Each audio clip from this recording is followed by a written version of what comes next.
중국이 발칵 뒤집혔습니다. 전 세계 산업의 심장이라 불리는 히토류, 그 심장을 중국이 쥐고 있다고 모두 믿어왔습니다. 그래서 국가도 기업도 심지어 미국조차 고개를 숙여야 했습니다. 이상한 점은 하나였습니다. 누가 중국을 정면으로 막 선 것도 아닌데 중국의 카드가 힘을 잃었느냐는 겁니다.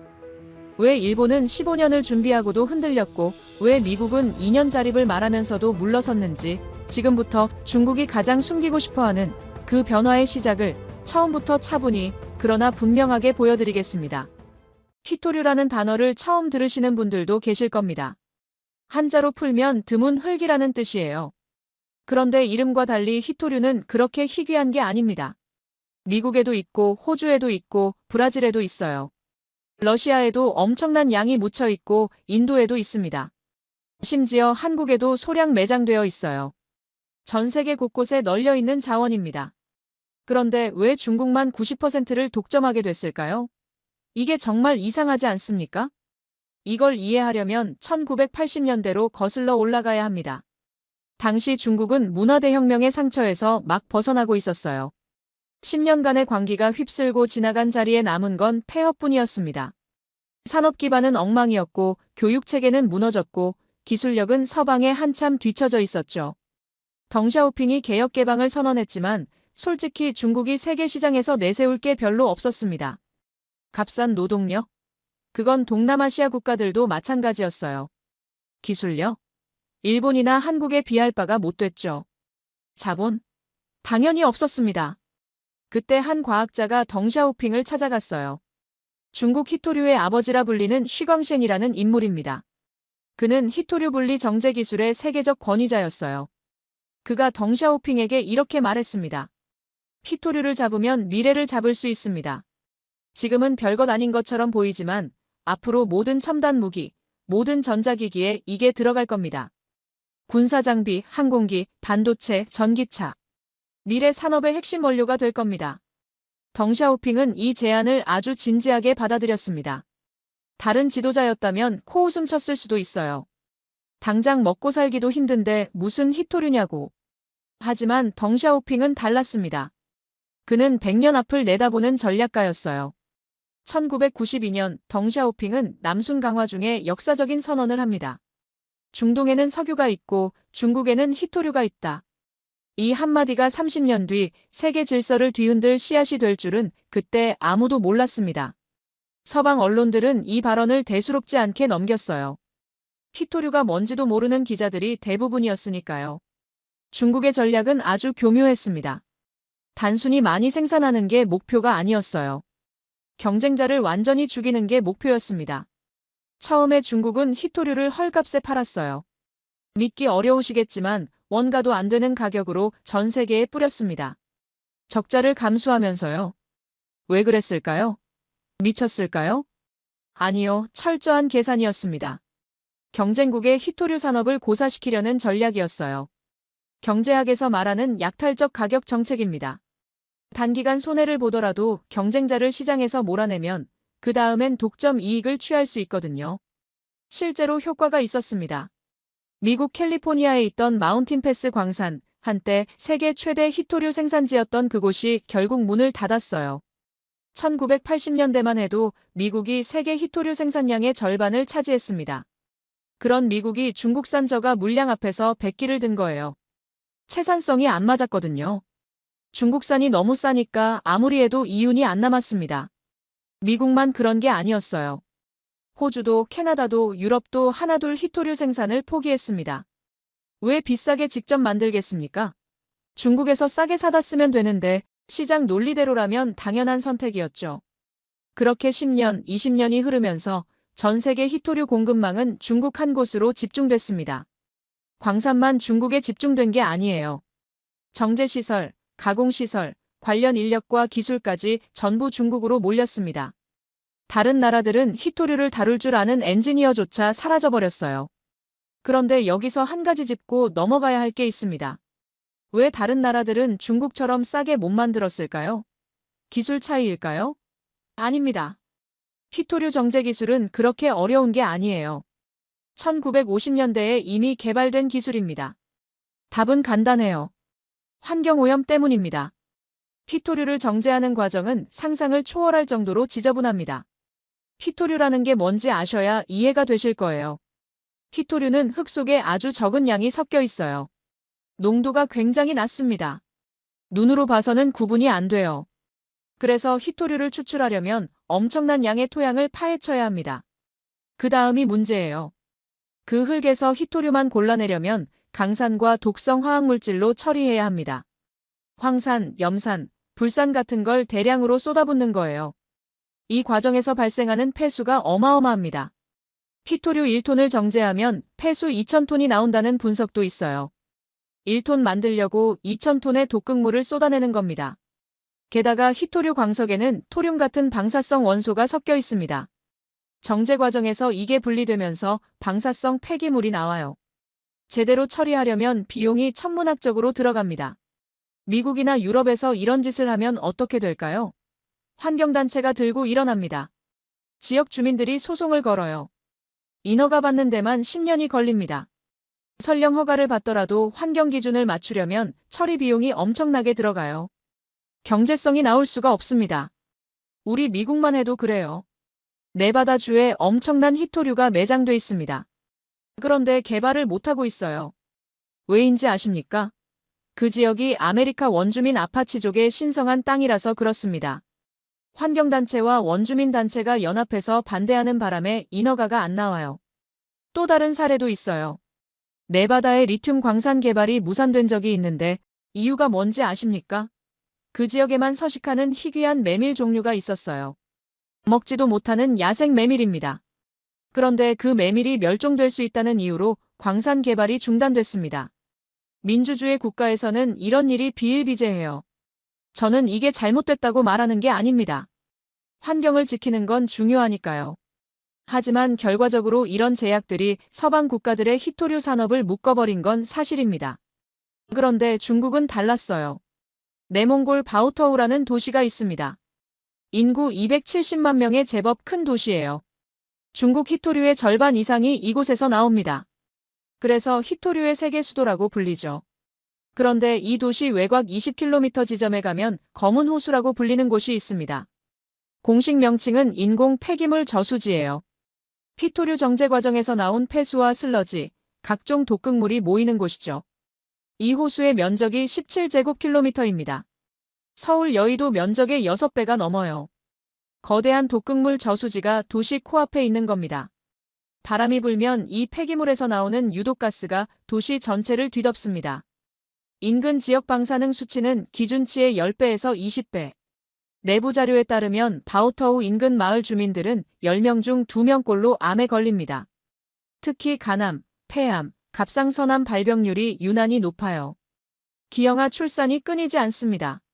남성들은 정자수 감소와 생식 기능 이상을 호소해요. 땅은 더 이상 농작물이 자라지 않습니다.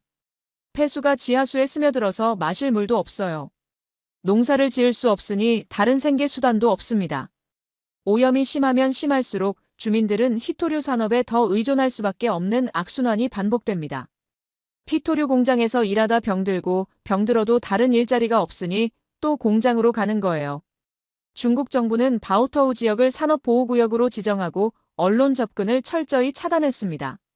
외국 기자는 물론이고 중국 기자도 취재가 안 돼요. 국제환경단체 조사도 불허합니다. 피해 주민들이 목소리를 내면 어떻게 될까요? 국가 발전을 방해하는 세력으로 낙인 찍힙니다. 침묵을 강요당하고 심하면 구금되기도 해요. 이게 중국 히토류 패권의 실체입니다. 수만 명의 건강과 생명을 담보로 쌓아올린 제국이에요. 환경오염을 통제하는 비용을 제로로 만들었기 때문에 가능했던 겁니다. 인권과 환경을 희생시킨 대가로 얻은 경쟁력이죠. 냉정하게 말씀드리면 우리 미국도 이 구조의 수혜자였습니다.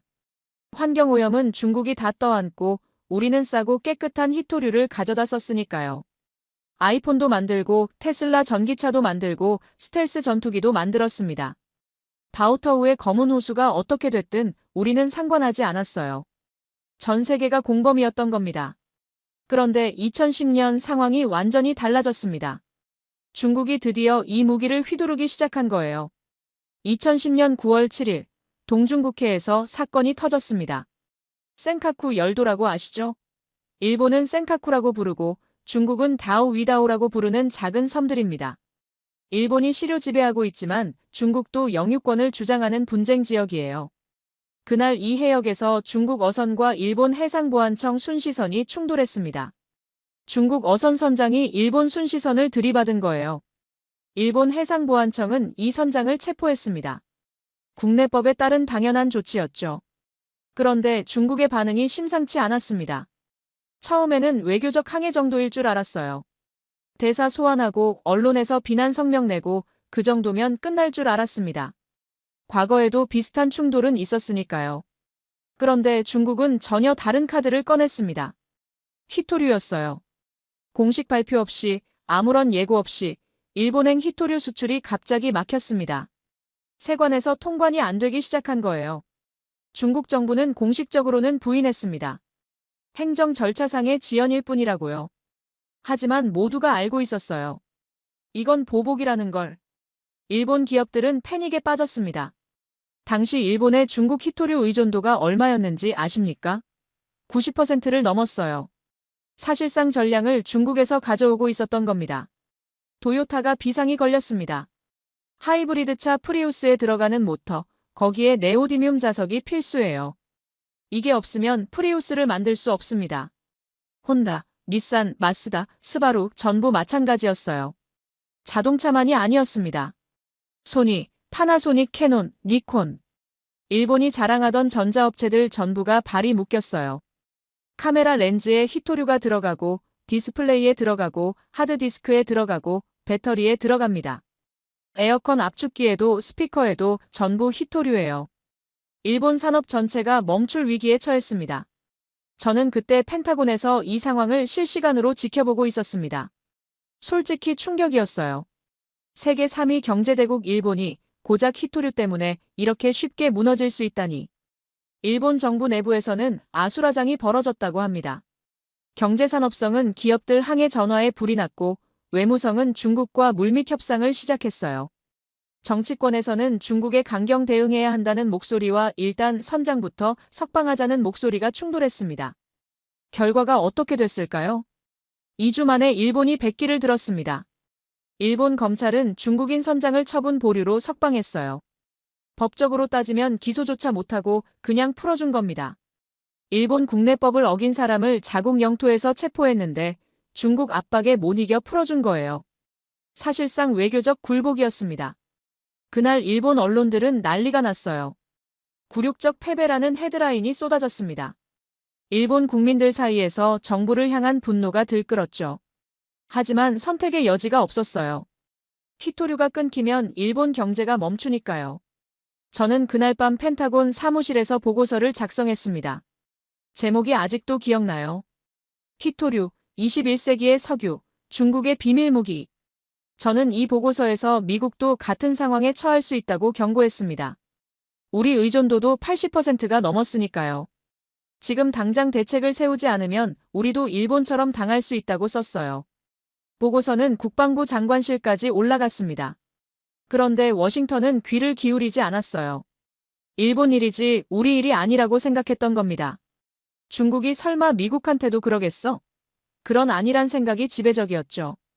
그 판단이 얼마나 잘못된 것이었는지 9년 뒤인 2019년에 깨닫게 됩니다. 트럼프 대통령이 중국의 관세 폭탄을 선언하자마자 중국이 히토류 카드를 꺼냈거든요. 결국 우리도 1년 유예라는 이름의 사실상 후퇴를 해야 했습니다. 하지만 그건 나중 이야기고요. 일본 이야기를 좀 더 해드릴게요. 일본은 2010년 굴욕 이후 정신을 차렸습니다. 다시는 이런 일을 당하지 않겠다고 다짐했어요. 히토류 의존도를 낮추기 위해 사활을 걸었습니다. 첫째, 비축량을 대폭 늘렸어요. 국가 전략 물자로 지정하고 최소 6개월에서 1년치는 항상 보유하도록 했습니다. 둘째, 대체 공급처를 개발했어요. 호주, 베트남, 카자흐스탄 같은 나라들과 공급 계약을 맺었습니다. 광산 개발에 직접 투자도 했고요. 셋째, 재활용 기술에 엄청난 투자를 했어요. 일본 사람들이 그런 거 잘하잖아요. 쓰고 버린 스마트폰이나 하드디스크에서 히토류를 추출하는 기술을 개발했습니다. 도시 광산이라는 개념이 이때 나왔어요. 15년이 지난 지금 일본의 중국 히토류 의존도는 어떻게 됐을까요? 60% 초반까지 내려왔습니다. 여전히 높지만 90%에서 30%포인트나 줄인 거예요. 대단한 성과입니다. 그리고 일본은 한 가지를 더 준비했어요. 방어만 한 게 아닙니다. 반격 카드를 만들었습니다. 반도체 제조에 필수적인 포토레지스트라는 화학물질이 있어요. 웨이퍼 위에 회로 패턴을 새기는 데 쓰는 감광액입니다. 옛날 필름 카메라의 필름이랑 비슷한 원리예요. 이게 없으면 반도체를 만들 수 없습니다. 그런데 이 포토레지스트 시장의 70% 이상을 일본이 장악하고 있어요. 도쿄오카, 시네스화학, 스미토모화학 같은 일본 기업들이 독점하고 있습니다. 중요한 건 이 물질의 특성이에요. 유통기한이 아주 짧습니다. 2, 3개월이면 품질이 떨어지기 시작해요. 비축이 어렵다는 뜻이죠. 히토류는 6개월, 1년치 쌓아둘 수 있지만 포토레지스트는 그게 안 됩니다. 일본이 이걸 끊으면 어떻게 될까요? 중국 반도체 공장들이 2, 3개월 안에 멈춥니다. 2025년 현재 중일 관계가 다시 얼어붙었습니다. 다카이치 총리가 대만 유사시 일본 유사라고 강경 발언을 하면서 중국이 격앙됐어요. 중국 외교부 대변인이 목을 따겠다는 표현까지 썼습니다. 전쟁 중에도 외교관들이 잘 안 쓰는 표현이에요. 중국은 다시 히토류 카드를 꺼내들었습니다. 일본행 수출 허가를 슬금슬금 늦추기 시작했어요. 공식 발표는 없지만 일본 정부도 평소보다 확실히 느려졌다고 인정했습니다. 관광도 막았어요. 중국인 일본 여행 자제령이 내려졌고 항공편이 20-30% 줄었습니다. 호텔 예약 취소가 쏟아지고 있어요. 일본 수산물 수입도 중단됐고요. 그런데 이번엔 양상이 좀 다릅니다. 일본도 가만히 당하고만 있지 않아요. 포토레지스트와 반도체 장비 관련 수출을 슬금슬금 조이기 시작했거든요. 공식 발표는 없습니다. 하지만 중국 반도체 업체들이 일본산 반도체 노광 장비 유지 보수를 못 받고 있다는 소식이 들려와요. 첨단 반도체 장비는 정기적으로 유지 보수를 받아야 합니다. 일본 엔지니어가 와서 점검하고 부품 교체하고 그래야 돌아가요. 그런데 그 엔지니어들이 비자를 못 받고 있다는 겁니다. 우연이겠습니까? 중국이 히토류를 끊으면 일본 자동차와 전자산업이 멈춥니다. 하지만 일본이 포토레지스트를 끊으면 중국 반도체 산업이 멈춰요. 서로 목줄을 쥔 상황이 된 겁니다. 제가 분석하기에 단기전에서는 중국이 조금 더 불리합니다. 일본은 히토류를 6개월에서 1년치 비축해뒀거든요. 2010년 교훈을 뼈저리게 새겼으니까요. 반면 포토레지스트는 유통기한 때문에 비축이 안 돼서 중국이 가진 물량이 2, 3개월치밖에 안 됩니다. 하지만 장기전으로 가면 둘 다 피해가 막심해요. 치킨 게임입니다.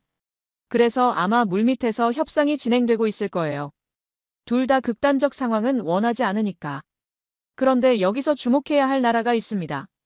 바로 한국이에요. 중국과 일본이 서로 물고 뜯는 사이에 한국이 어부지리를 얻고 있거든요. 중국이 일본을 압박하면 할수록 글로벌 기업들은 공급망 리스크를 줄이려고 합니다. 그 대안으로 떠오르는 게 한국 기업들이에요. 반도체, 배터리, 디스플레이. 이 세 분야에서 한국은 일본과 경쟁 관계면서 중국 의존도도 상대적으로 낮습니다. 글로벌 기업 입장에서 보면 최적의 대안이죠. 그런데 한국의 진짜 비밀 무기는 따로 있습니다. 중국의 히토류 패권 자체를 무너뜨릴 수 있는 기술을 개발했거든요. 트럼프 대통령이 중국에 선전포고를 했습니다. 2천억 달러 규모 중국산 제품에 25% 관세를 때리겠다고 발표한 거예요. 화웨이 제재도 본격화됐습니다. 미국 기업들이 화웨이에 부품 공급하는 걸 금지시켰죠. 중국을 완전히 고립시키겠다는 의지였습니다. 저는 그때 국방부 전략자원국 국장이었어요. 트럼프 행정부의 대중국 강경책을 지지하는 입장이었습니다. 솔직히 통쾌했어요. 드디어 중국 코를 납작하게 만들겠구나 싶었죠. 그런데 중국의 반격이 시작됐습니다. 인민일보가 히토류를 언급하기 시작했어요. 시진핑 주석이 히토류 생산 시설을 방문하는 사진이 대문짝만하게 실렸습니다. 메시지는 명확했어요. 우리도 무기가 있다. 그리고 중국 상무부가 발표를 했습니다. 히토류 수출 관리를 강화하겠다고요. 아직 전면 금지는 아니었어요. 하지만 언제든 끊을 수 있다는 경고였습니다. 펜타곤 분위기가 싸늘하게 바뀌었습니다. 제가 급히 소집한 회의에서 해군 조달 담당자가 보고를 올렸어요. 이지스 구축함 건조 계획에 차질이 생길 수 있다고요. 레이더 시스템, 유도 장치, 통신 장비에 들어가는 특수 자석 전부가 중국산 원료로 만들어지고 있었거든요. 대체 공급원을 찾으려면 최소 2, 3년이 걸린다고 했습니다. 공군 쪽 보고는 더 심각했어요. 스텔스 전투기 생산 라인을 유지하려면 안정적인 원료 공급이 필수인데 비축분이 6개월치 정도밖에 안 된다고요. 그 이후엔 장담할 수 없다고 했습니다. 제가 백악관 국가안보회의에 보고서를 올렸습니다. 제목이 기억나요? 히토류 공급 중단 시 국방력 영향평가. 보고서 내용을 요약하면 이랬어요. 중국이 전면 차단에 들어가면 미국은 18개월 내에 첨단 무기 생산에 심각한 차질을 빚게 됩니다. 함정, 잠수함, 전투기, 미사일 유도 장치까지 전방위적 영향이 불가피합니다. 보고서를 읽은 국가안보보좌관이 저한테 전화를 걸어왔어요. 목소리가 떨리더군요. 이게 진짜야? 진짜로 이렇게 심각한 거야? 저는 대답했습니다. 네, 진짜입니다. 우리가 계속 경고해왔던 그대로입니다. 그때부터 백악관 분위기가 달라졌습니다. 트럼프 대통령이 공개적으로는 계속 강경한 발언을 했어요. 중국이 뭘 해도 굴복 안 한다. 미국이 이긴다. 그런 이야기요. 하지만 물밑에서는 다른 움직임이 있었습니다. 오사카에서 열린 주요 20개국 정상회의에서 트럼프 대통령과 시진핑 주석이 만났어요. 공식적으로는 무역협상 논의라고 발표됐죠. 하지만 실제로는 히토류 문제가 핵심 의제 중 하나였습니다. 결과가 어떻게 됐을까요? 관세 추가 인상이 유예됐습니다. 협상을 계속하기로 했다는 명목이었죠. 하지만 실상은 미국이 한 발 물러선 겁니다. 히토류 때문이었어요. 그 이후로도 미중 갈등은 계속됐습니다. 관세를 올렸다 내렸다, 협상했다 결렬됐다. 지루한 공방이 이어졌죠. 하지만 미국은 끝내 중국을 완전히 압박하지 못했어요. 아킬레스건이 있었으니까요. 2025년 들어서 상황이 더 심각해졌습니다. 트럼프 대통령이 2기 행정부를 출범시키면서 다시 대중국 관세를 대폭 올렸어요. 140%까지 간다는 이야기도 나왔습니다. 이번엔 진짜 끝장을 보겠다는 의지였죠. 중국의 대응은 2019년보다 훨씬 거셌습니다. 히토류 17종 전체에 대한 수출 통제를 강화했어요. 관련 기술과 제품까지 통제 목록에 포함시켰습니다. 단순히 원자재만 막는 게 아니라 정제 기술, 가공 장비, 관련 노하우까지 전부 막겠다는 겁니다. 미국 상무장관이 기자회견에서 호언장담했어요. 2년이면 히토류 자립이 가능하다고요. 미국 내 광산 개발을 가속화하고 정제시설을 새로 짓고 완전히 독립하겠다고요. 저는 그 기자회견을 보면서 쓴웃음을 지었습니다. 2년이라고요? 제가 28년간 이 분야에서 일하면서 쌓은 경험으로 말씀드리면 그건 불가능합니다. 현장 전문가들 의견을 종합해보면 최소 6년이 필요해요. 낙관적으로 봐도 6년입니다. 현실적으로는 10년이 걸릴 수도 있습니다. 왜 그렇게 오래 걸릴까요? 첫째, 광산 개발에 시간이 걸립니다. 땅속에 자원이 있다고 바로 팔 수 있는 게 아니에요. 환경 영향평가, 인허가 절차, 주민 동의, 이런 것들을 거쳐야 합니다. 미국은 민주주의 국가예요. 중국처럼 정부가 밀어붙인다고 되는 게 아닙니다. 네바다 주 사례를 말씀드릴게요. 그곳에 엄청난 매장량이 확인됐어요. 그런데 개발을 못하고 있습니다. 왜인지 아십니까? 아메리카 원주민 아파치족의 신성한 땅이라서요. 환경단체와 원주민단체가 연합해서 반대하는 바람에 인허가가 안 나와요. 또 다른 사례도 있어요. 네바다의 리튬 광산 개발이 무산된 적이 있는데 이유가 황당합니다. 그 지역에만 서식하는 희귀한 메밀 종류가 있었어요. 먹지도 못하는 야생 메밀입니다. 그런데 그 메밀이 멸종될 수 있다는 이유로 광산 개발이 중단됐습니다. 미네소타에도 알래스카에도 비슷한 사례가 있어요. 연어 서식지라서 안 된다. 생태공원이라서 안 된다. 환경을 지키는 건 중요하지만 결과적으로 자원 개발이 발목 잡힌 겁니다. 둘째, 정제시설을 새로 지어야 합니다. 미국에는 정제시설이 거의 없어요. 30년간 외국에 맡겨왔으니까요. 시설을 짓고 장비를 갖추고 운영 인력을 훈련시키는데 최소 몇 년이 걸립니다. 셋째, 기술 인력 문제가 심각합니다. 정제 기술을 아는 엔지니어가 미국에 얼마나 있을까요? 거의 없어요. 대학에서도 안 가르치고 산업계에도 없습니다. 중국에서 데려올 수도 없어요. 중국 정부가 허락하지 않으니까. 그래서 결국 미국은 또 협상 테이블로 돌아왔습니다. 관세 일부를 유예하고 별도 협의하기로 했어요. 사실상 또 한 발 물러선 겁니다. 세계 최강대국 미국이 이렇게 무력합니다. 군사력으로 따지면 미국이 압도적이에요. 경제 규모도 미국이 앞서고요. 하지만 작은 금속 조각 때문에 강하게 나가지 못하는 거예요. 저는 이 상황이 너무 답답했습니다. 그런데 올해 초 희망이 보이기 시작했어요. 전혀 예상하지 못한 곳에서요. 한국이었습니다. 제 책상 위에 보고서 하나가 올라왔습니다. 국방부 기술정보국에서 올린 건데 표지에 적힌 제목을 보고 눈을 의심했어요. 한국재료연구원, 히토류 무첨가 고성능 연구자석 개발 성공. 처음에는 믿지 않았습니다. 그런 게 가능하다고? 그 원료 없이 강력한 자석을 만든다고? 연구자석이라는 게 뭔지 설명을 드려야겠네요. 우리가 일상에서 쓰는 냉장고 자석 같은 거랑은 차원이 다른 물건입니다. 전기차 모터, 풍력 발전기, 드론, 로봇 관절, 미사일 유도 장치, 스마트폰 진동 모터까지. 현대 문명의 거의 모든 곳에 연구자석이 들어갑니다. 문제는 고성능 연구자석을 만들려면 특정 원소가 필수라는 거예요. 네오디뮴이라는 원소를 써야 강력한 자기력이 나옵니다. 대안이 없었어요. 그래서 중국이 세계를 쥐락펴락할 수 있었던 겁니다. 그런데 한국이 그 불가능을 해냈다. 저는 바로 상세 보고서를 요청했습니다. 기술정보국 분석관을 불러서 직접 브리핑을 받았어요. 한국재료연구원에서 개발한 건 철과 질소를 기반으로 한 새로운 자석 소재였습니다. 문제의 그 원소를 단 한 그램도 쓰지 않았어요. 그런데 자기력이 기존 최고급 자석의 90% 수준까지 나온다고 합니다. 90%면 혁명적인 겁니다. 왜냐하면 대부분의 응용 분야에서 90%면 충분하거든요. 100%가 필요한 극한 환경은 우주선이나 최첨단 무기 일부에 불과해요. 전기차, 풍력 발전기, 가전제품, 이런 대중적인 분야는 90%로 커버가 됩니다. 제가 분석관에게 물었습니다. 신뢰할 수 있는 정보인가? 과장된 거 아닌가? 분석관이 대답했어요. 아닙니다. 저희가 교차 검증을 했습니다.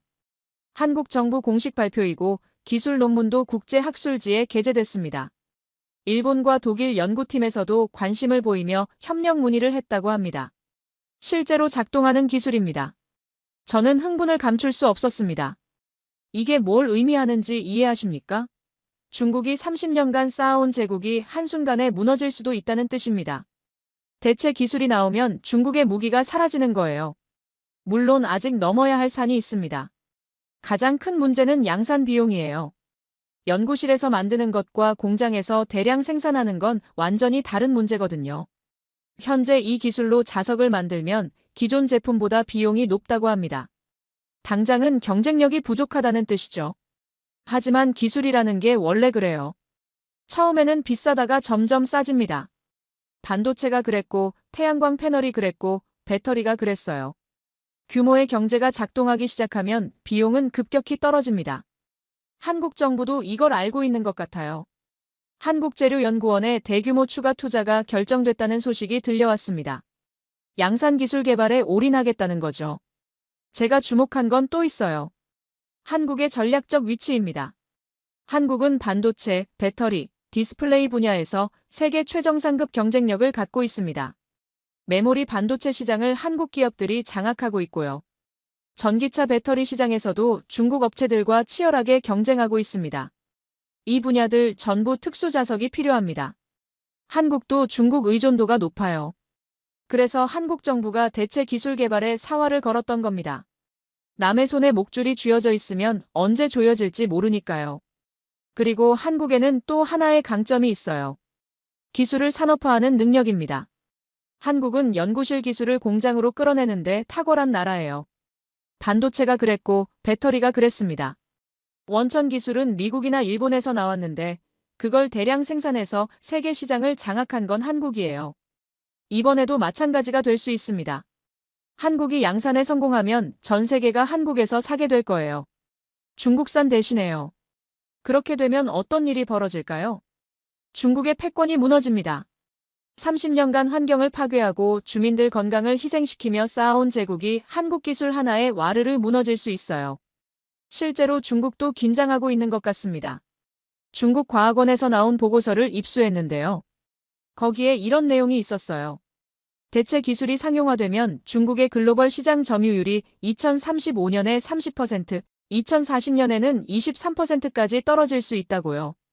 지금 70에서 90%에서 23%로 거의 4분의 1 토막이 나는 겁니다. 중국 정부 산하 연구기관에서 스스로 이런 전망을 내놓았다는 건 그만큼 위기감이 크다는 뜻이에요. 저는 이 보고서를 보면서 한 가지 생각이 들었습니다. 역사가 바뀌는 순간이 올 수도 있겠구나. 석유가 20세기를 지배했잖아요. 중동 국가들이 석유로 엄청난 부를 쌓았고 세계 정치를 좌지우지했습니다. 그런데 지금 전기차와 재생에너지가 확산되면서 석유의 위상이 흔들리고 있어요. 마찬가지 일이 벌어질 수 있습니다. 21세기 초반에 중국이 특정 자원으로 세계를 쥐락펴락했지만 대체 기술이 나오면 그 권력이 사라지는 거예요. 그리고 그 변화의 중심에 한국이 있습니다. 솔직히 고백하면 저는 한국을 과소평가했어요. 부품 잘 만드는 나라, 그 정도로만 생각했습니다. 하지만 이번에 생각이 바뀌었어요. 한국은 단순히 부품 잘 만드는 나라가 아닙니다. 게임의 규칙 자체를 바꿀 수 있는 나라예요. 불가능하다고 여겨지던 기술적 한계를 돌파하는 나라입니다. 물론 아직 갈 길이 멉니다. 양산 비용 문제를 해결해야 하고 대규모 투자가 필요하고 시간도 걸릴 거예요. 하지만 방향은 명확합니다. 중국 패권 시대가 저물기 시작했습니다. 그리고 그 해가 지는 곳에서 한국이라는 새로운 별이 떠오르고 있어요. 그런데 한국의 기회는 이게 전부가 아닙니다. 중국과 일본이 지금 경제 전쟁 중이거든요. 이 싸움에서 한국이 어부지리를 얻고 있습니다. 동아시아에 거대한 폭풍이 몰아쳤습니다. 일본 다카이치 총리가 기자회견에서 한마디를 던졌어요. 대만 유사는 일본 유사다. 대만에서 무슨 일이 생기면 일본도 가만히 있지 않겠다는 선언이었습니다. 중국 입장에서는 내정 간섭이자 도발이었죠. 중국의 반응은 즉각적이었습니다. 외교부 대변인이 기자회견에서 이렇게 말했어요. 일본이 계속 이런 식으로 나온다면 우리는 그들의 목을 딸 것이다. 외교관이 공식 석상에서 쓸 수 있는 표현이 아닙니다. 전쟁 중에도 이런 말은 잘 안 써요. 중국이 얼마나 격앙됐는지 보여주는 대목이죠. 그날 이후 중일 관계는 급속도로 얼어붙었습니다. 중국 정부가 자국민들에게 일본 여행 자제령을 내렸어요. 공식적인 금지는 아니었지만 사실상 마찬가지였습니다. 중국발 일본행 항공편이 20~30% 줄었어요. 호텔 예약 취소가 쏟아졌습니다. 일주일 만에 중국인 관광객 예약이 57% 급감했다는 통계가 나왔어요. 12월 성수기 숙박 예약도 절반 이상이 취소됐습니다. 일본 관광업계가 비명을 지르기 시작했죠. 일본산 수산물 수입도 중단됐습니다. 2023년 후쿠시마 오염수 방류 때 시작된 제재가 더 강화된 거예요. 일본 어민들 피해가 눈덩이처럼 불어나고 있습니다. 그리고 결정타가 날아왔어요. 히토류 수출 허가 지연입니다. 중국 정부는 공식적으로 부인했어요. 행정 절차상의 지연일 뿐이라고요. 하지만 일본 정부도 인정했습니다. 평소보다 확실히 느려졌다고요. 일본 제조업계에 비상이 걸렸습니다.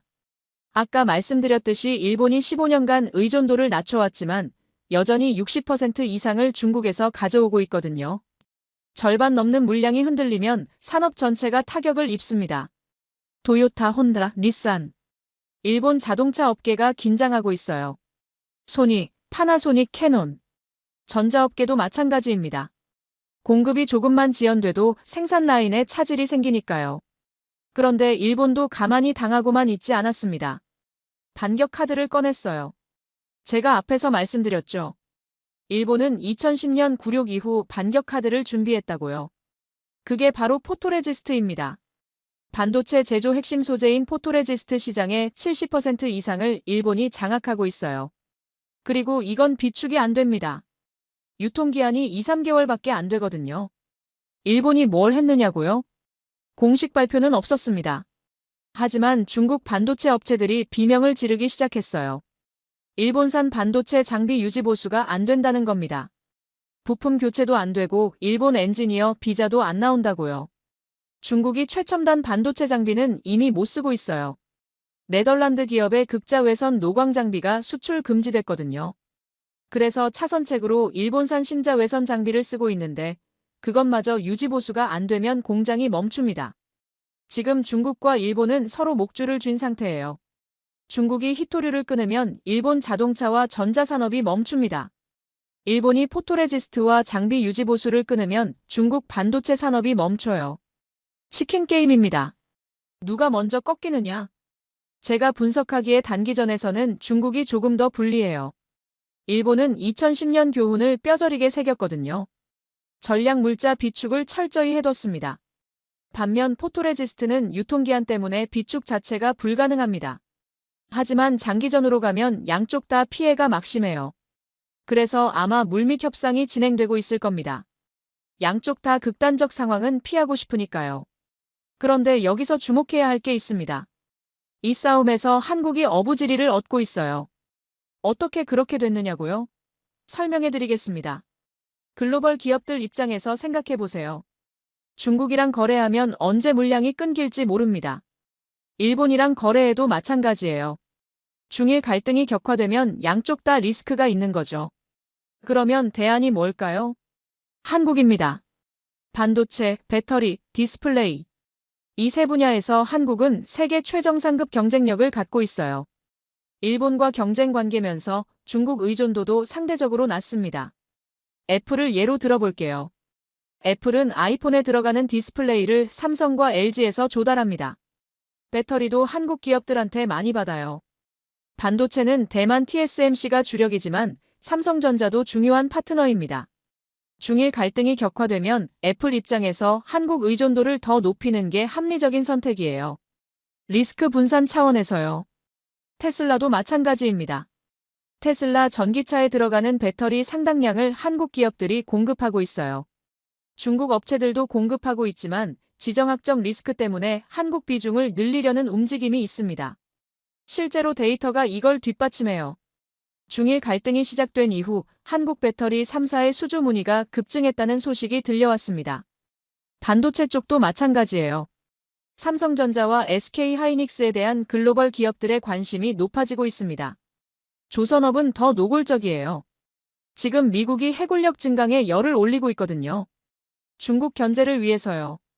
그런데 미국 조선산업은 40년간 쇠퇴해서 지금 자체 건조 능력이 거의 없어요. 숙련공도 없고 시설도 낙후됐습니다. 그래서 미국이 어디에 손을 벌렸느냐? 한국입니다. 1,500억 달러 규모의 미한 조선업 협력 펀드 이야기 들어보셨나요? 삼성중공업, 한화오션, 현대중공업. 한국조선 3사가 미국 해군 함정 건조에 참여하는 대형 프로젝트가 추진되고 있어요. 한국조선업은 2028년까지 일감이 꽉 찬 상태입니다. 미국 해군 프로젝트까지 더해지면 그야말로 황금기가 올 수 있어요. 정리해드릴게요. 중국이 일본을 압박하면 할수록 글로벌 기업들은 공급망 다변화를 고민합니다. 그 대안으로 떠오르는 게 한국이에요. 반도체, 배터리, 디스플레이, 조선까지. 전방위적으로 한국에 기회가 오고 있습니다. 중국과 일본이 피 터지게 싸우는 사이에 한국이 어부지리로 떡을 챙기고 있는 거예요.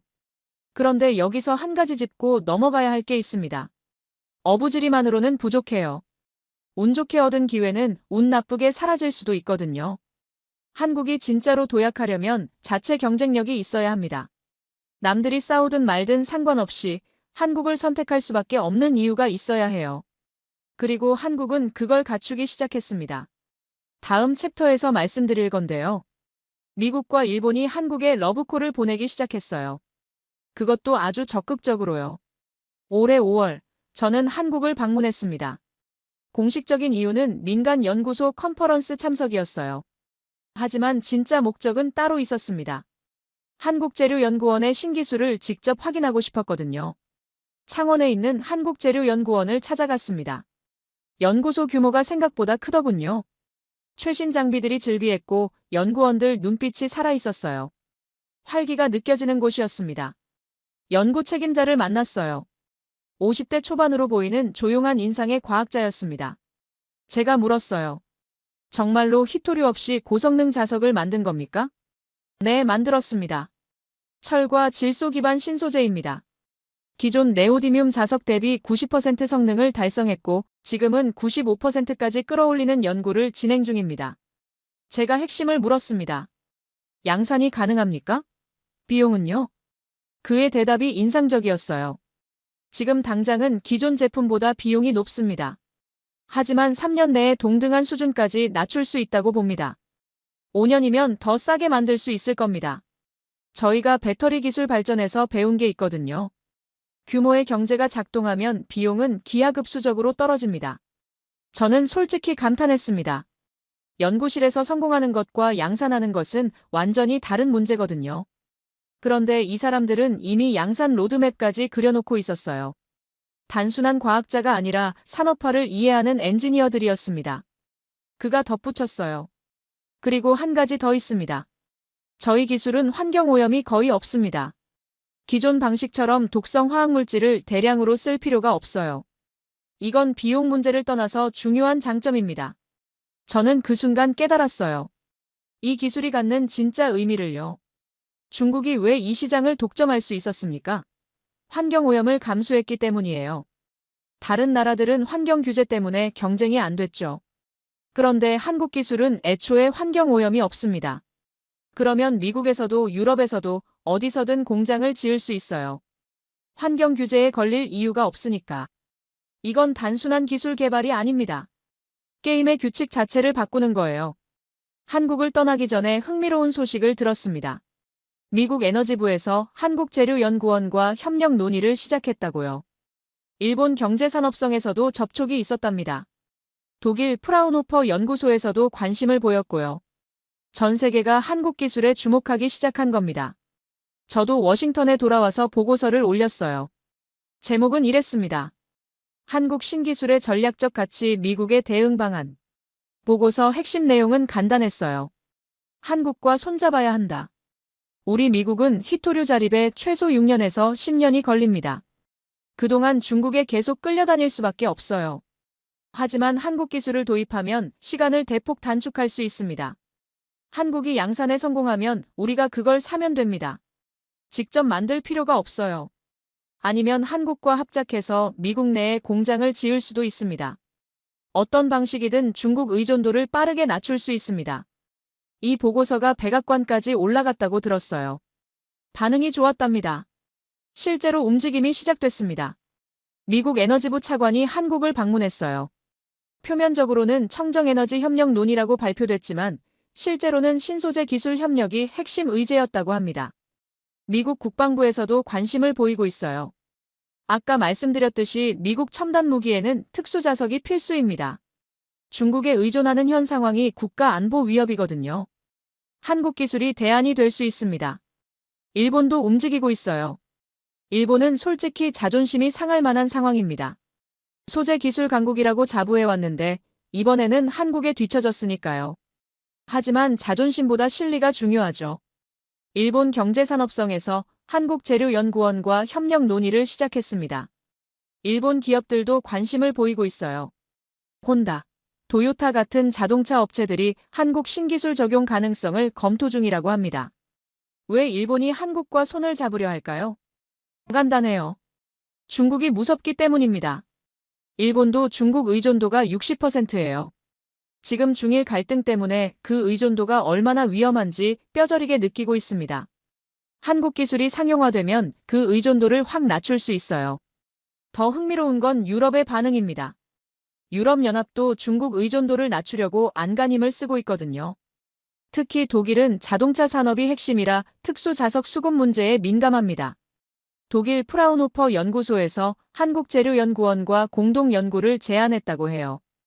유럽연합 집행위원회에서도 한국과의 핵심 광물 협력 강화를 검토 중이라는 소식이 있습니다.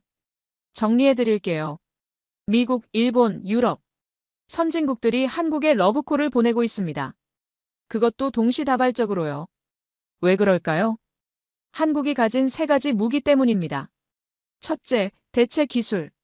중국 의존을 끊을 수 있는 유일한 기술적 대안을 한국이 갖고 있어요. 둘째, 산업화 능력. 한국은 연구실 기술을 공장으로 끌어내는데 세계 최고입니다. 반도체, 배터리, 디스플레이에서 이미 증명됐죠.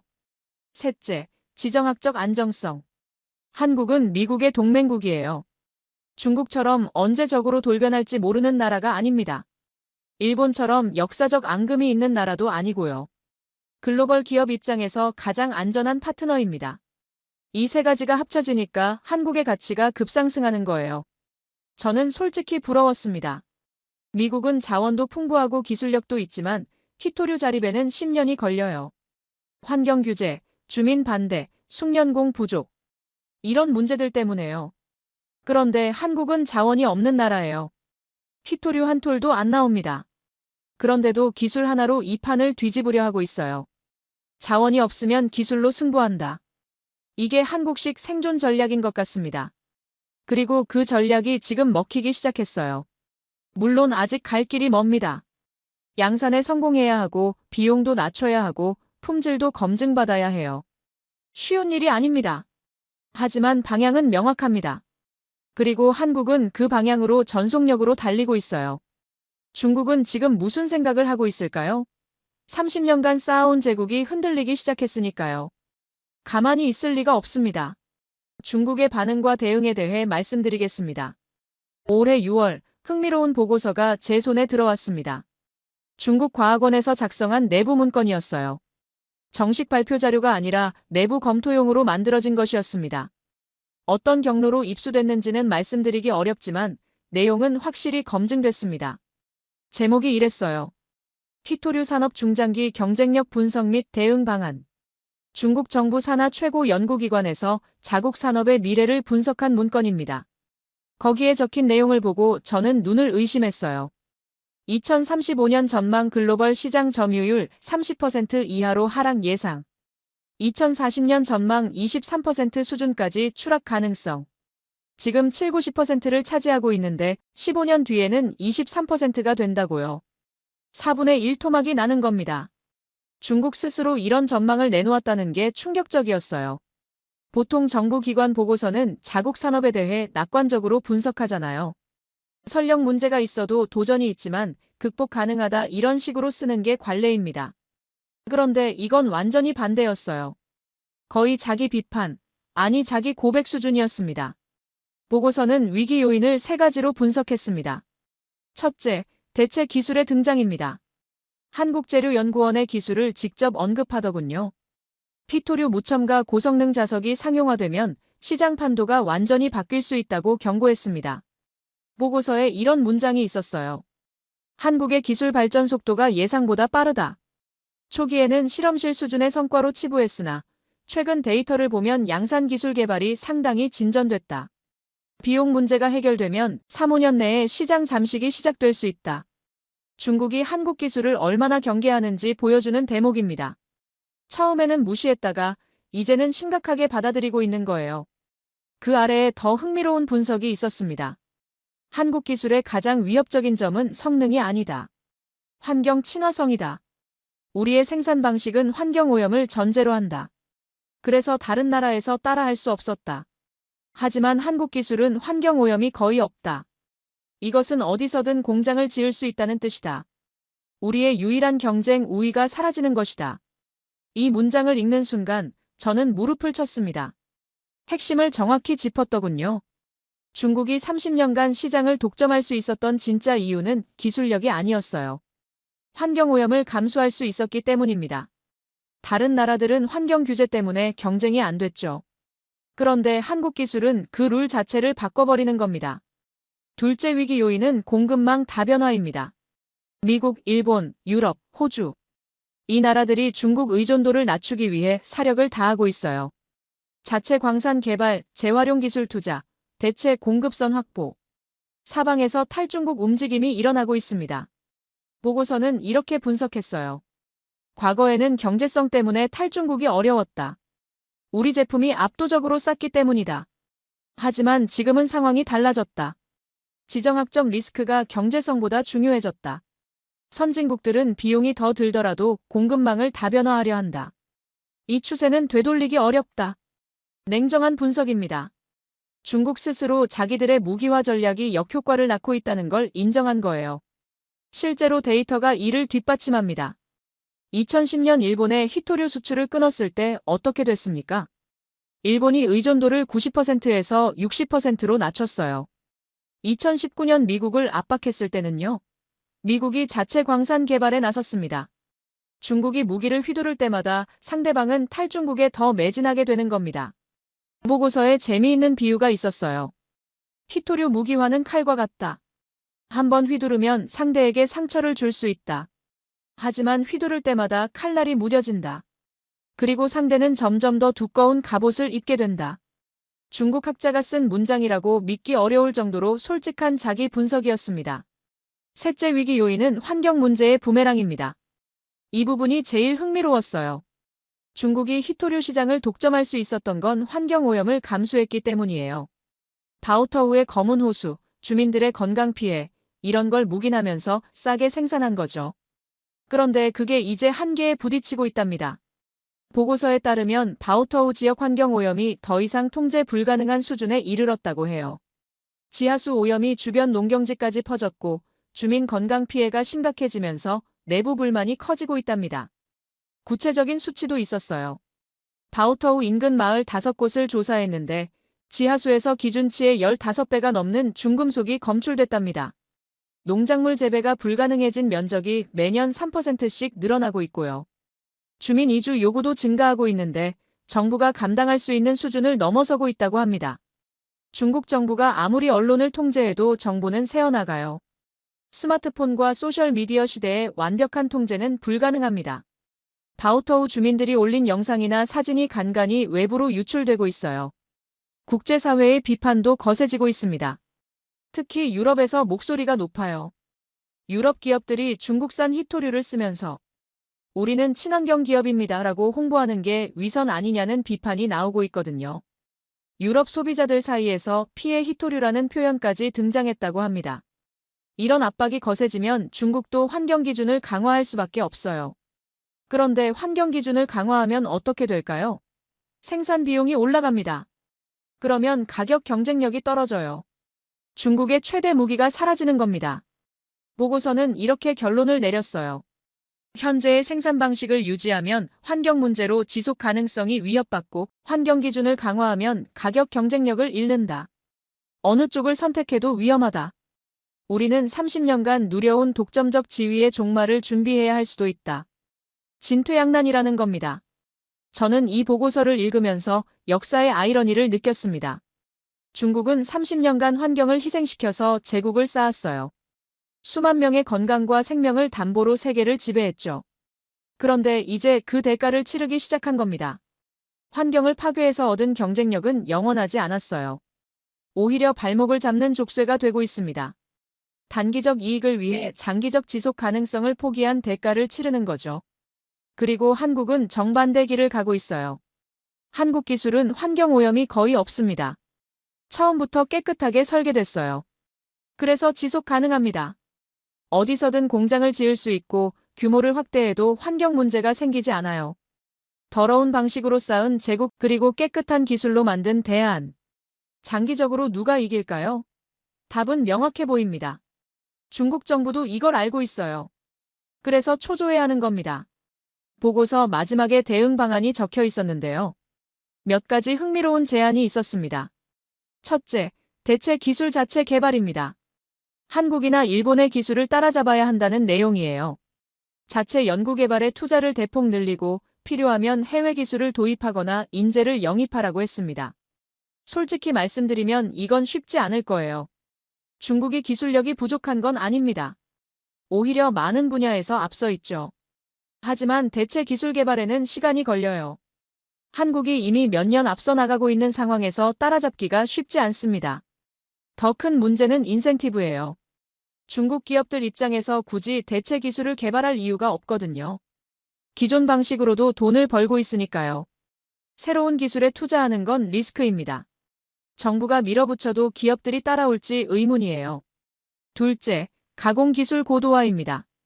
원료 수출보다 가공품 수출 비중을 높이라는 제안이에요. 단순히 히토류를 캐서 파는 게 아니라 그걸로 자석이나 부품을 만들어서 팔라는 거죠.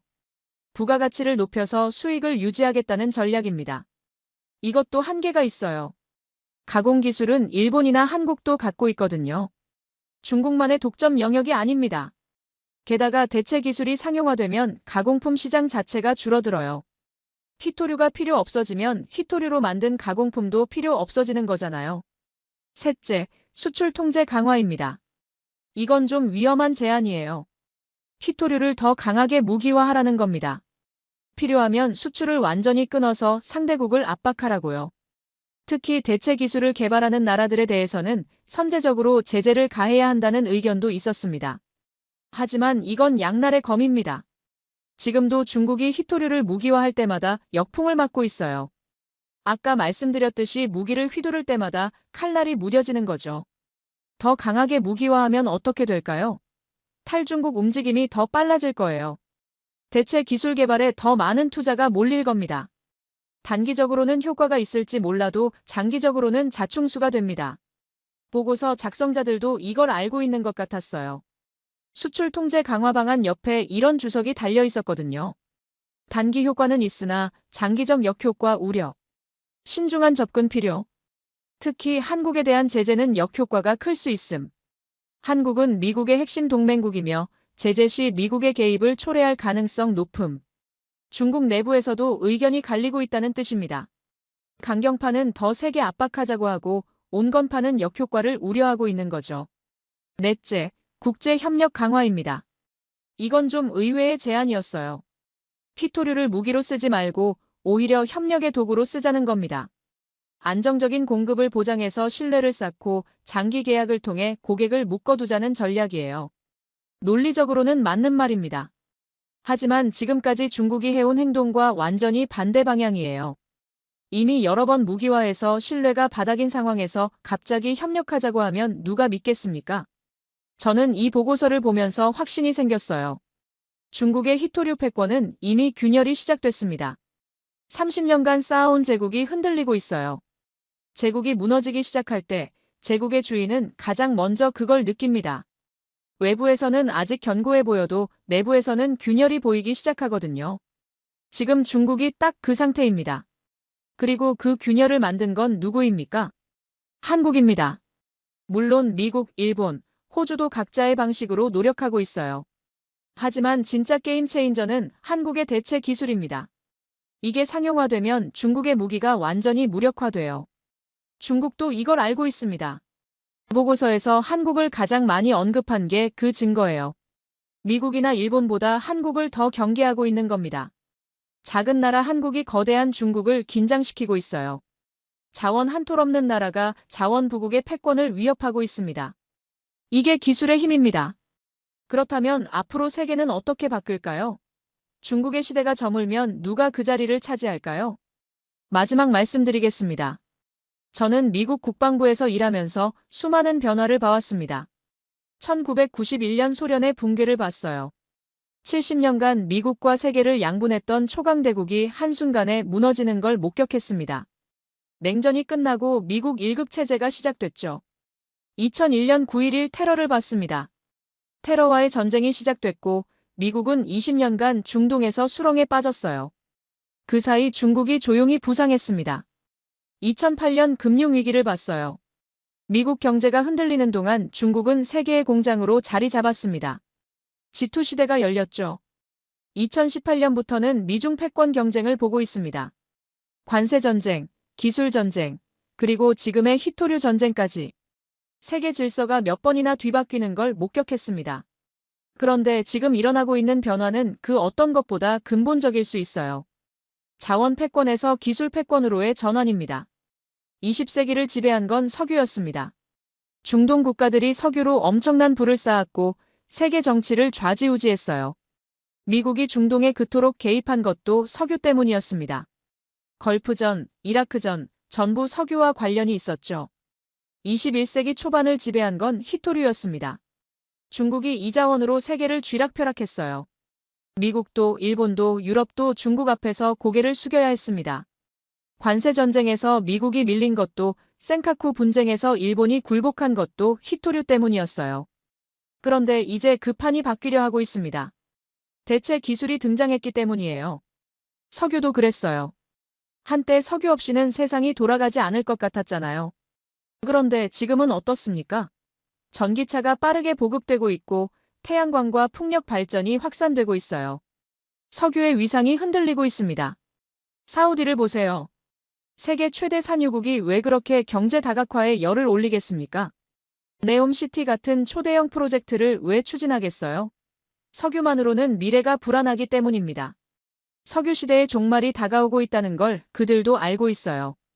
히토류도 마찬가지가 될 겁니다. 대체 기술이 상용화되면 중국의 무기가 사라져요. 30년간 쌓아온 패권이 한순간에 무너질 수 있습니다. 히토류가 있든 없든 상관없는 세상이 오는 거죠. 그리고 그 변화의 중심에 한국이 있습니다. 저는 한국이라는 나라를 다시 보게 됐어요. 솔직히 고백하면 저는 한국을 과소평가했습니다. 반도체 잘 만들고 자동차 잘 만들고 드라마랑 음악이 유명하고 그 정도로만 생각했어요. 미국의 동맹국 중 하나, 동아시아의 중견국가 정도로요. 아시아에서 미국의 핵심 파트너는 일본이라고 생각했습니다. 한국은 그 다음 정도로 봤어요. 중요하긴 하지만 일본만큼은 아니라고요. 하지만 이번에 생각이 완전히 바뀌었습니다. 한국은 자원이 없는 나라예요. 석유도 없고 천연가스도 없고 히토류도 없습니다. 석탄도 거의 없어요. 땅덩어리도 작습니다. 남한 면적이 미국 인디애나 주랑 비슷해요. 인구도 5천만 명 정도로 많지 않습니다. 객관적 조건만 보면 강대국이 될 수 없는 나라예요. 자원도 없고 땅도 좁고 인구도 적고 어떻게 보면 약소국의 전형적인 조건입니다. 그런데 이 작은 나라가 세계 10위권 경제대국이 됐어요. 반도체는 세계 1위, 배터리는 세계 정상권, 조선은 고부가가치 선박 분야. 독보적, 자동차는 세계 5위, 철강은 세계 6위. 수많은 분야에서 세계 정상급 경쟁력을 갖고 있습니다. 어떻게 그게 가능했을까요? 기술입니다. 자원이 없으니까 기술로 승부한 거예요. 남들이 자원을 팔 때 한국은 기술을 팔았습니다. 남들이 땅에서 파낸 것을 가공할 때 한국은 무에서 유를 창조했어요. 이번 히토류 대체 기술도 마찬가지입니다. 한국은 히토류가 한 톨도 안 나와요. 중국처럼 땅에서 캘 수 없습니다. 그러면 어떻게 해야 할까요? 아예 필요 없게 만들면 됩니다. 그래서 대체 기술을 개발한 거예요. 자원의 한계를 기술로 극복하는 것. 이게 한국식 생존 전략입니다. 저는 이게 정말 대단하다고 생각해요. 발상의 전환이잖아요. 대부분의 나라는 자원이 없으면 자원을 수입하려고 합니다. 또는 자원을 가진 나라와 좋은 관계를 유지하려고 하죠.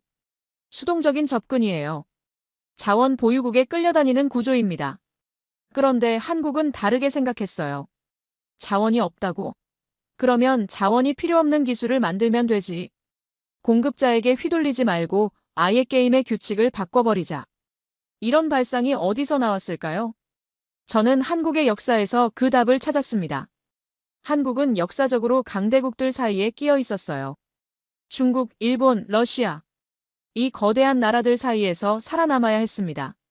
수천 년간 침략을 받으면서도 정체성을 잃지 않았어요. 식민 지배를 당했다가 독립했고 전쟁으로 폐허가 됐다가 다시 일어섰습니다. 이런 역사를 거치면서 한국 사람들은 생존 본능이 강해진 것 같아요. 주어진 조건에서 최선을 찾는 능력, 불리한 상황을 역전시키는 끈기, 남들이 불가능하다고 할 때 해내는 집념. 이게 한국의 경쟁력이라고 생각합니다. 자원이나 영토 같은 물리적 조건이 아니라 사람들의 정신과 문화가 진짜 경쟁력인 거예요. 미국은 자원이 풍부한 나라입니다. 석유도 있고 천연가스도 있고 히토류도 묻혀 있어요. 광활한 영토에 풍요로운 자연환경을 갖고 있습니다. 그런데 왜 중국에 끌려다녔을까요? 자원이 있어도 개발하지 않았기 때문입니다. 환경 규제, 주민 반대, 정치적 이유. 이런 것들 때문에 손을 놓고 있었어요. 자원이 있는데도 활용하지 못한 거죠. 그러니까 중국의 목줄을 잡힌 겁니다. 한국은 자원이 없습니다. 하지만 그래서 오히려 창의적인 해법을 찾았어요. 없으니까 만들어낸 거예요. 부족함이 혁신을 낳은 겁니다. 역설적이지만 한국의 약점이 강점이 된 거죠. 앞으로 세계는 어떻게 바뀔까요? 제 예측을 말씀드릴게요. 첫째, 중국의 히토류 패권은 확실히 약화될 겁니다.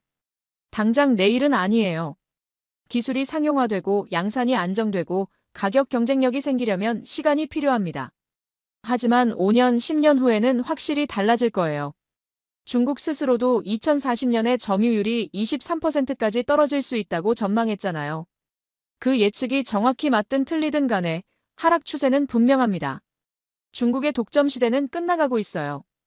둘째, 한국의 전략적 가치가 급상승할 겁니다. 대체 기술을 가진 나라, 산업화 능력이 검증된 나라, 지정학적으로 안정된 나라. 이 세 가지 조건을 동시에 갖춘 곳은 많지 않아요. 한국이 그 중 하나입니다. 사실상 유일할 수도 있어요. 미국, 일본, 유럽 모두 한국과 손잡고 싶어 할 거예요. 이미 그런 움직임이 시작됐고요. 앞으로 한국의 협상력은 더 높아질 겁니다. 원하는 조건을 제시하고 좋은 딜을 할 수 있는 위치에 올라선 거예요. 셋째, 기술 경쟁이 더 치열해질 겁니다. 자원 싸움에서 기술 싸움으로 전환되고 있어요. 20세기에는 누가 더 많은 자원을 갖고 있느냐가 중요했습니다. 하지만 21세기에는 누가 더 좋은 기술을 갖고 있느냐가 승패를 가르게 됩니다. 이건 한국에 유리한 방향이에요. 한국은 자원 싸움에서는 약자지만 기술 싸움에서는 강자니까요. 앞으로 기술 중심 세계가 될수록 한국의 위상은 높아질 겁니다. 넷째, 환경 친화적 기술이 주류가 될 겁니다. 중국식 모델, 즉 환경을 파괴해서 싸게 만드는 방식은 지속 가능하지 않아요. 당장은 경쟁력이 있어 보여도 장기적으로는 한계가 있습니다. 국제사회의 압박이 거세지고 있고 소비자 인식도 변하고 있어요. 젊은 세대일수록 환경에 민감하잖아요. 친환경 제품을 선호하고 환경 파괴 기업에 대한 불매 운동도 일어나고 있습니다. 깨끗하게 만드는 기술이 경쟁력을 갖게 될 거예요. 한국 기술이 바로 그런 방향이죠. 시대의 흐름과 맞아떨어지는 겁니다. 물론 낙관만 할 수는 없습니다. 한국 앞에도 과제가 있어요. 양산 비용을 낮춰야 합니다. 아직은 기존 제품보다 비싸거든요.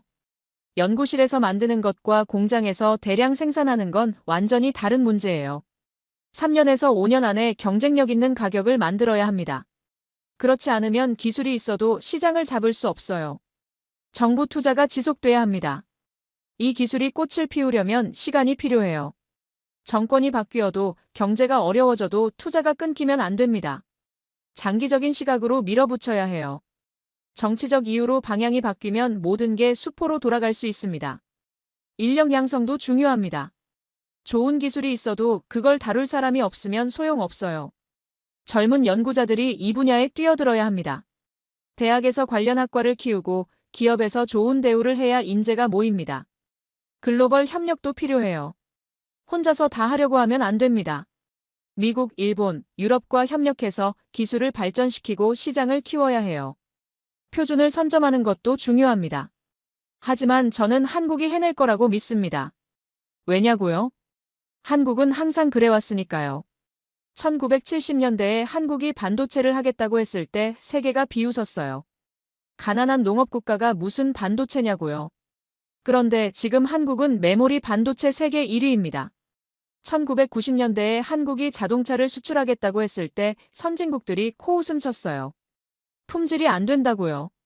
그런데 지금 현대차와 기아는 세계 3위 자동차 그룹이 됐습니다.